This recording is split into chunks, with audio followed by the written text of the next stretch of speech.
This is a Bernard Talks 2-minute talk, bringing you meaning in 2 minutes or less. People often use the words logic, reason, and ration interchangeably as if the three words are the exact same concept. However, it is important for us to make a distinction between these three words in order to define their individual meanings and therefore have more meaning in our lives.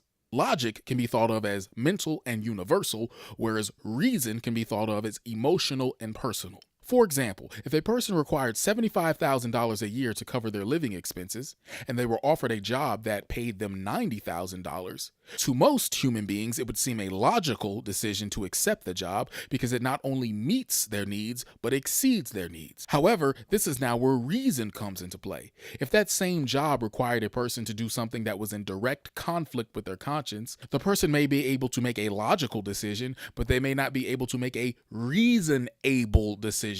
They are not able to find a reason why they should take the job. So while logic may ask the objective question, does this make sense? Reason asks the question, does this make sense for me?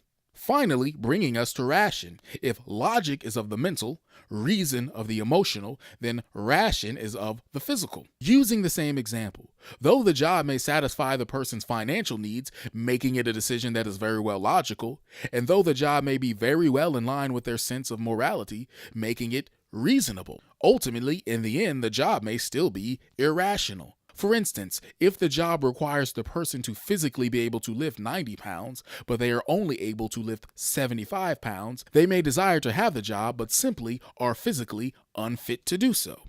Hence, as we use the phrase in culture, you can rationalize anything, meaning that somehow a person is able to convince themselves both mentally and emotionally that they are physically capable of doing something that does not make sense in physical reality. And so, if we truly desire to be whole, healthy, and happy human beings, we must live in a way that is logically, reasonably, and rationally congruent.